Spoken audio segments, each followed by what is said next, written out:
Welcome to the Deep Dive, where ETUK investigates the complex and, well, really high-stakes intersection of technology and global security. It's a huge topic. It is. Today, we're zeroing in on a crisis that, honestly, is unlike any we've faced: the rise of agentic AI and its seismic impact on the global economy of crime. It truly is a dual-use conundrum. You have artificial intelligence delivering criminal enterprises the most sophisticated tools for exploitation ever conceived. And at the same time, At the very same time, it is generating the only viable defense mechanisms we have to contain that very threat. okay, let's unpack this. The core tension we found in the sources, it all centers on agentic AI. These are systems that go way beyond simple automation. Right, they exhibit cognitive autonomy, complex decision-making. Exactly. And these agents are now the engine for industrial-scale financial exploitation. So our mission for you, the learner, is critical to understand the complete anatomy of this new AI-powered fraud. From the very beginning. From the initial psychological grooming all the way to the rapid global legal and technological systems that are just racing to contain it. And the gravity of this is that it's not some future problem. It is a current, massive, global wealth transfer event happening right now. Here's where it gets really interesting. We have to start with the most devastating and frankly personal threat vector: emotional fraud amplified by AI. The pig butchering scam model. Or Shazupan. It's this terrifying hybrid threat marrying deeply sophisticated, long-con psychological manipulation with, cutting-edge technical infrastructure. That name, pig butchering, it's horrifyingly apt. It perfectly describes the method. Prolonged emotional grooming. That's the fattening the pig part. Where they build trust over months. Months. Sometimes posing as a romantic partner or a financial mentor before the financial extraction, the slaughtering. And the numbers are just staggering. The losses from this specific scam type alone are estimated in the tens of billions of dollars annually. Victims are often financially devastated, losing entire life savings. And what makes these scams so hyper-effective now isn't really the psychology, which has always existed, but the AI tools. We are talking about genuine deepfakes and voice cloning used for personalization. Absolutely. Think about that case cited in the reports. A frantic phone call to a grandmother that sounded exactly like her grandson. Panicked, in jail. Exactly. It immediately prompted her to wire $5,000. That level of perfect voice cloning, it just removes any lingering doubt for the victim. And then there's the video component.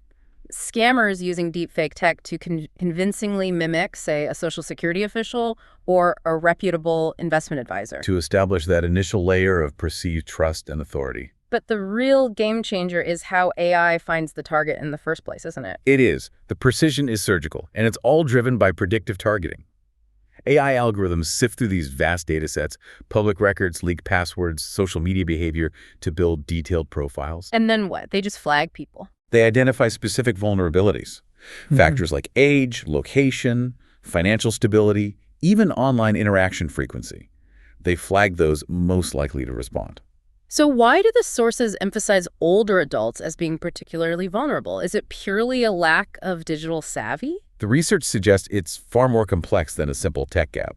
I mean, yes, they may have accumulated wealth, but their susceptibility often stems from non-technical factors. Like trust. A high-trust society. Many were raised on in-person interactions. And loneliness is a major vulnerability driver. Some might engage with these unsolicited contacts or even date chatbots simply for a sense of human connection. So you couple that trusting nature with these incredibly sophisticated AI impersonations. And the odds are just stacked against them. So the defense has to start with detection. What are the forensic tools actually doing to fight back against this tidal wave of deepfake content? It's an aggressive technological arms race. Yeah. And it's focused on details the human eye completely misses. Forensic tools analyze things like subtle facial inconsistencies. What does that mean exactly? Maybe unnatural eye movements or lip sync mismatches that are just a few milliseconds off. They also rely on biometric pattern analysis, looking for anomalies like disrupted blood flow patterns in facial regions, which are extremely difficult for AI to fake consistently. And the third layer is the content's history itself, right? It's digital fingerprint. Correct. They trace the manipulation history through metadata. Every time a piece of content is edited or rendered, it leaves a trace. Identifying these digital signatures can confirm the content was synthetically generated. Now, let's widen the lens. It's so crucial to understand that we are not talking about individual hackers here. The threat intelligence reports detail a fully structured, globalized criminal economy. That distinction is key. This is a layered operational model. It's highly organized and ruthlessly efficient. These operations are often centralized in massive, purpose-built scam compounds. Like KK Park in Myanmar. Notorious locations like that, yes. And what's horrifying is that these compounds frequently operate under the protection of, or in collusion with, militia groups, like the Democratic Karen Benevolent Army, the DKBA. And their workforce. It's often sustained through forced labor and human trafficking. That immediately connects this technical crime to a very dark, very real human cost. Beyond the psychological groomers, these operations must have real technical expertise to function at this scale. They absolutely do. They employ dedicated technical infrastructure teams. These aren't just IT staff. These are real software development specialists. And their job is? To develop incredibly convincing fake trading platforms, complete with realistic-looking dashboards. They host these on low-cost servers. And critically, they use APIs from legitimate exchanges to stream real-time market data. Which ensures their phony investment dashboards look completely authentic. Precisely. Creating that illusion of authenticity is paramount. And they leverage professional CRM systems to track every victim's interaction, their emotional state, their financial capacity. So they can meticulously manage the fattening process and pinpoint the exact moment for the final extraction. Once that happens, the speed of the global transfer is staggering. How are they laundering tens of billions of dollars and making it disappear so quickly? Cryptocurrency. It provides the industrial-scale solution. They primarily use stable coins, particularly USDT, on the Tron network. Why Tron? It's favored for its low transaction fees and massive liquidity. Once the funds are in, they move at lightning speed, often using cross-chain bridges to switch to different blockchains and then employing mixers. Which are software designed specifically to obscure the trail. To pool and shuffle transactions, yes. It makes the origin and history of the assets nearly impossible to trace. So a system optimized for speed and opacity. Which makes asset recovery virtually impossible. The final step is off-ramping.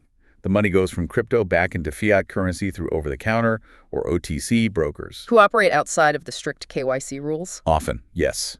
And that converts the stolen digital assets into usable physical wealth, completing the global wealth transfer. The audacity is immense, and the impact can be systemic. The sources cited the failure of Heartland Tri-State Bank, which shows this doesn't just hit vulnerable individuals, it can collapse an entire institution. That case was devastating. The CEO of that bank was manipulated through a sophisticated scam, and he authorized escalating wire transfers under the guise of this ultra-high-yield crypto investment. And the scheme just hollowed out the bank's capital. Completely. It led directly to the institution's collapse. It's a chilling example of how AI-driven social engineering, combined with the complexities of digital finance, can bring down even well-regulated entities.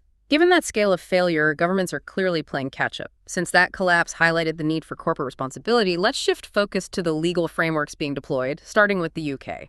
The UK has introduced the Economic Crime and Corporate Transparency Act, ECCTA. The most significant part for corporations is the new failure to prevent fraud offense. The FTPF offense. Right, and this is set to come into force on September 1st, 2025. That date is crucial. What are the practical implications?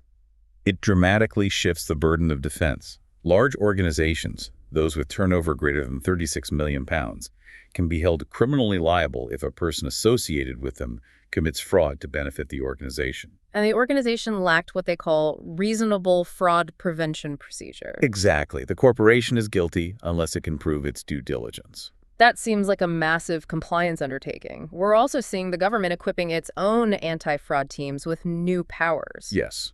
The new Public Authorities Bill expands the investigative scope. It grants the Public Sector Fraud Authority, the PSFA, the power to apply for communications data in investigations to track criminal activity. And the DWP is also getting new powers. The Department for Work and Pensions, yes. They're gaining new, broad eligibility verification powers designed to combat fraud at scale, not just in individual cases, but across entire data sets. So, if the UK is focusing on corporate governance, we have to look at how the European Union is tackling the technology itself. Let's pivot to the EU AI Act, which focuses heavily on regulating deepfakes. The EU AI Act is monumental. When it starts taking effect in August 2026, it introduces a very strict transparency obligation. Meaning? Providers who generate deepfake content must mark that content in a machine-readable format. It's essentially a digital watermark. After that, very large online platforms, the VLOPs. Your Googles, Metas, Twitters. Right. They must then label that content for the end consumer. And these regulations aren't just theoretical. They're clearly driven by immediate geopolitical concerns. We've seen how these tools are weaponized. Absolutely. The need for labeling is directly linked to real-world events. We've seen the use of deepfake videos by state actors, like the Russian-attributed deepfake of the president of Ukraine calling for surrender. And is a factor in elections, too. Yes, deepfakes were noted in the 2024 U.S. presidential primaries and the high-stakes 2023 Turkish elections, used specifically to discredit candidates and sow deep distrust. This raises a really important question. Is merely labeling the content enough when the technology is this advanced, this fast, and this easy to deploy? Many experts have voiced skepticism. They argue that deepfakes should be classified as high-risk systems. Why high risk? Because of their ability to violate fundamental rights, cause widespread societal harm, and inflict profound psychological damage, especially when they're produced at a scale where human verification is just impossible. A simple label might not be enough. So if criminals are adopting this advanced autonomous AI, the defensive response has to evolve in kind. This brings us to the future of cyber defense. Agentic AI itself. This represents a total paradigm shift. We're moving beyond traditional reactive AI to agentic artificial intelligence, or AAI. Which operates with genuine cognitive autonomy. Right. It can pursue complex, multi-step goals, adapt its strategies in real time based on unexpected inputs, and maintain operational continuity without needing constant human intervention. So this is far beyond just detecting a known signature. It's about proactive anticipation. Correct. AAI's role extends to autonomous mitigation, strategically orchestrating defense across an entire digital ecosystem, and even providing quantum-resilient risk anticipation. So preparing for threats that don't even exist yet. Exactly. But if these agents are autonomous, our established human-centric security models must fundamentally break down. Traditional identity and access management, IAM, it can't account for this. They absolutely fall short. Traditional IAM fails because these autonomous agents operate across multiple systems with dynamic escalating privileges. The solution requires a strict adoption of zero-trust principles Continuous verification. and the implementation of policy-based access control, or PBAC. So PBAC defines the boundaries of that autonomy. How does a rule like that look in practice? Well, PBAC grants access based on complex contextual attributes. For example, a rule wouldn't just verify an agent's ID, it would verify its behavior right now. You mean example? A rule might state, if this agent triggers more than 50 queries per hour, immediately flag it for a security review. Or, if the agent's behavioral pattern generates an anomaly score greater than 0.7, temporarily suspend its access and isolate the system. So it ties security directly to real-time behavior, not static credentials. That's it. And we are already seeing this integration happening right down at the core infrastructure layer. Securing the hardware itself. We are. Look at the Trend Micro and NVIDIA partnership. They are embedding security directly into the data center layer using NVIDIA Bluefield technology. This provides hardware-enforced isolation and security for the AI factories where these critical models are trained. To show AI's complexity, we should briefly look at its positive impact outside of cybersecurity. It's revolutionizing facility management, for example. Indeed. AAI is transforming how we manage the physical world. Instead of just reacting to a broken air conditioner, it shifts facility management to holistic building intelligence. Schneider Electric uses AAI to autonomously balance HVAC operations based on occupancy and real-time energy prices. And there was a big commercial real estate example, too. Yes, JLL used its platform to help a Fortune 500 company reduce its real estate footprint by 18%. That resulted in annual savings of $4.2 million just by optimizing space with autonomous intelligence. That is significant value creation built on the exact same core technology driving the criminal exploitation. So, what are the definitive key insights for you, the listener? The overriding theme is a global, urgent, and coordinated effort spanning finance, regulation, technology to construct robust autonomous barriers against incredibly sophisticated AI fraud. Success isn't just about building the best firewall. It's about governance. It hinges on rapid adaptation and adherence to new standardized governance frameworks like ISO 42001 and the NIST AI Risk Management Framework. What stands out to you?